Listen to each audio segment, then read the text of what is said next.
Renewable energy conclave में 87,000 करोड़ के MOU. मुख्यमंत्री ने कहा राजस्थान अक्षय ऊर्जा के क्षेत्र में देश में number 1। Energy sectoral portal launch.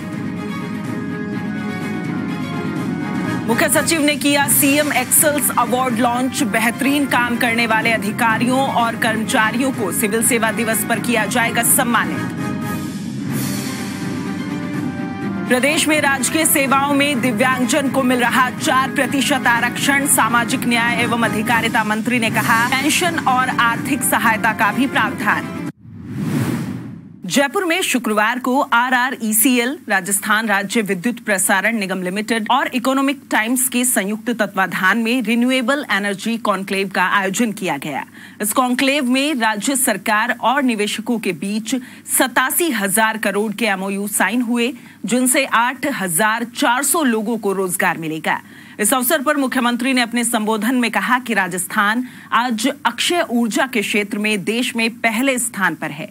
उन्होंने कहा कि निवेशक राज्य में सौर ऊर्जा के साथ पवन ऊर्जा, हाइब्रिड संयंत्र और ग्रीन हाइड्रोजन परियोजनाएं स्थापित करने के लिए आगे आ रहे हैं। मुख्यमंत्री ने कहा कि राज्य सरकार की नीतियों के कारण ही प्रदेश में निवेश का बेहतर माहौल बन सका है। देश का सबसे बड़ा सोलर पार्क भी जोधपुर के भडला में स्थित है। मुख्यमंत्री ने कहा कि इन्वेस्ट राजस्थान समिट में 11 लाख करोड़ रुपए के एमओयू हुए, जिनमें 50% का क्रियान्वयन हो रहा है। राजस्थान बहुत आगे बढ़ रहा है, इसमें कोई बुरा नहीं। यहाँ डेजर्ट के लिए बहुत लंबे चौड़े हैं, कोई कमी नहीं है लैंड की। उसी रूप में जो सोलर की जो ग्रेविटी है वो ज़्यादा है राजस्थान में, इसलिए कोई मंत्री जी कह रहे कि हम लोग नंबर 1 है देश के अंदर। बरला में जो प्लांट लगा है, आज वो देश का सबसे बड़ा और सोलर प्लांट बन गया। तो कहने का मतलब ये कि राजस्थान में संभावना बहुत ज़्यादा है। हम चाहते हैं कि आप लोग प्रयास करें, जब प्लांट के लिए आए, सोलर प्लांट के लिए, तो मैन्युफैक्चरिंग यूनिट भी आपके यहाँ लगे। राजस्थान की जनता को ये एहसास होना चाहिए कि सोलर प्लांट के लिए एक से यूनिवर्सिटी आ रही है, उसका लाभ राजस्थान को क्या मिल रहा है। तो राजस्थान हुआ था करीब 11 लाख करोड़ के लगभग एमओयू हो रही। जनरली एमओयू होना एक बात है, और बाद में 20-30% मुश्किल से लोग आते हैं, परंतु यहाँ करीब 50% इम्प्लीमेंटेशन की स्थिति बन चुकी है अभी तक भी, और उम्मीद करते हैं और आगे बढ़ेगी। उसमें 90% मेरे ख्याल से ज़्यादा सोलर के ही हैं उसके अंदर। तो आप सोच सकते हो सोलर और रिन्यूएबल एनर्जी का क्या महत्व है, आप सबके लिए भी और सरकार के लिए भी। इस अवसर पर मुख्यमंत्री ने एनर्जी सेक्टोरल पोर्टल लॉन्च किया। इस पोर्टल के जरिए ऊर्जा से संबंधित सभी जानकारी एक ही स्थान पर मिल सकेंगी। पोर्टल पर 11 विभागों का डेटा उपलब्ध है और इसे मुख्यमंत्री कार्यालय की IT टीम द्वारा बनाया गया है। मुख्य सचिव श्रीमती उषा शर्मा ने शुक्रवार को मुख्यमंत्री सार्वजनिक सेवा उत्कृष्टता पुरस्कार लॉन्च किया। ये पुरस्कार हर साल सिविल सेवा दिवस पर 21 अप्रैल को दिया जाएगा।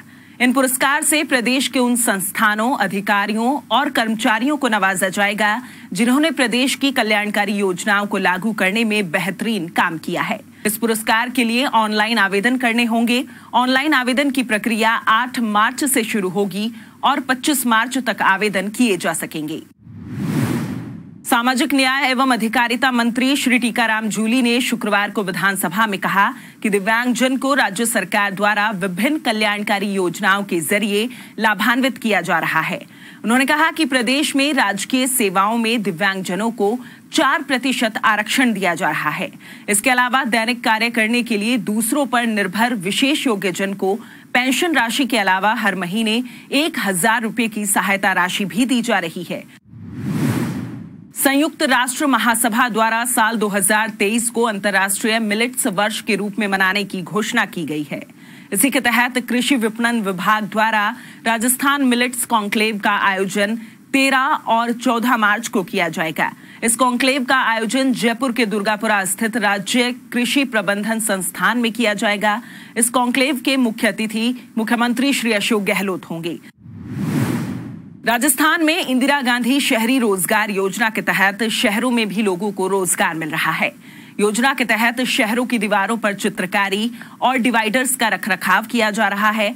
बीकानेर शहर के सभी प्रवेश मार्गों की दीवारों पर आकर्षक चित्र उकेरे गए हैं। डिवाइडर्स के रखरखाव और सड़कों की साफ सफाई पर भी विशेष ध्यान दिया जा रहा है। जिला कलेक्टर श्री भगवती प्रसाद कलाल ने बताया कि बीकानेर आने वाले राहगीरों को शहर साफ सुथरा और आकर्षक दिखे, इसलिए डिवाइडर्स के रखरखाव और सौंदर्यीकरण के साथ हर जगह पर थीम आधारित स्कल्पचर्स लगाए जा रहे हैं। मुख्यमंत्री चिरंजीवी स्वास्थ्य बीमा योजना प्रदेशवासियों के लिए जीवनदान साबित हो रही है। इस योजना के तहत श्वसन रोग विभाग पीबीएम में यूटीबी नर्सिंग ऑफिसर पद पर कार्यरत धर्मेंद्र मीणा को नई जिंदगी मिली है। धर्मेंद्र मीणा की गुरुवार शाम अचानक तबीयत बिगड़ने पर सीने में दर्द हुआ और बेहोश हो गया। वहां मौजूद साथी कर्मचारियों और रेजिडेंट डॉक्टर्स ने तुरंत सीपीआर देने की प्रक्रिया शुरू की। बता दें कि मरीज धर्मेंद्र के चिरंजीवी योजना में पंजीकृत होने के कारण तुरंत निशुल्क उपचार शुरू हो गया। मरीज के परिजनों ने डॉक्टर्स और चिरंजीवी योजना के लिए मुख्यमंत्री श्री अशोक गहलोत को धन्यवाद दिया। मैं मनोज कुमार मीणा, मरीज धर्मेंद्र का भाई। बीते गुरुवार शाम को चेस्ट पेन की शिकायत हुई और वो बेहोश हो गए। इस पर उनके साथी कार्मिक एवं रेजिडेंट डॉक्टर ने प्राथमिक उपचार शुरू कर वरिष्ठ डॉक्टर को मौके पर बुलवाकर चिरंजीवी योजना के तहत शीघ्र उपचार शुरू किया। Principal sir doctor Gunjan Soni की सक्रियता और हृदय रोग विभाग के तहत और श्वसन रोग विभाग के तहत विभाग की टीम ने चिरंजीवी योजना में पूर्णतः निःशुल्क उपचार किया।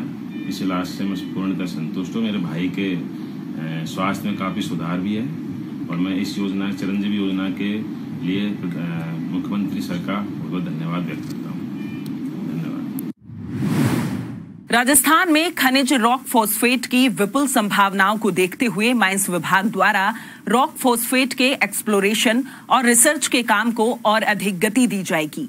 अतिरिक्त मुख्य सचिव माइंस डॉक्टर सुबोध अग्रवाल ने बताया कि देश की कुल मांग का 8% रॉक फॉस्फेट राजस्थान के माइंस और मिनरल्स द्वारा उपलब्ध करवाया जा रहा है, जबकि शेष 92% रॉक फॉस्फेट की मांग पूरी करने के लिए देश पूरी तरह से विदेशों से आयात पर निर्भर है।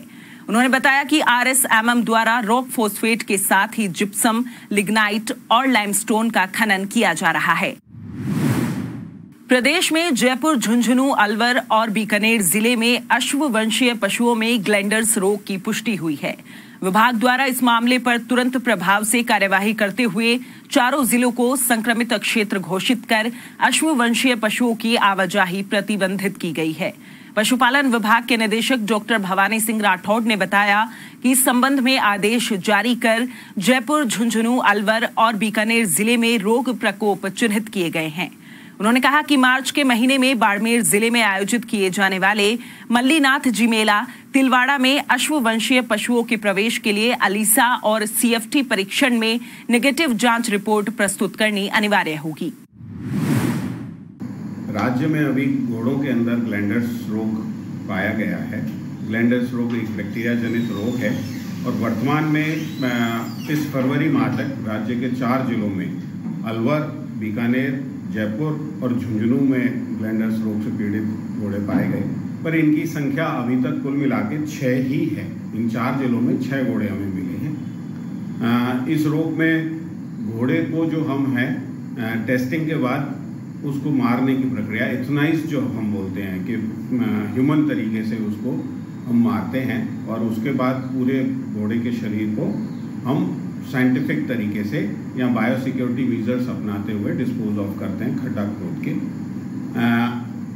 जब इसको मारा जाता है तो सरकार की तरफ से कलेक्टर साहब के उसमें निर्देश में कमेटी बनती है और इन घोड़ों को केंद्र सरकार के उस पर कंपनसेशन देने का प्रावधान है। 25,000 प्रति घोड़ा कंपनसेशन घोड़ा मालिक को दिया जाता है। सुजस बुलेटिन में फिलहाल इतना ही, फिर होगी आपसे मुलाकात। तब तक के लिए नमस्कार।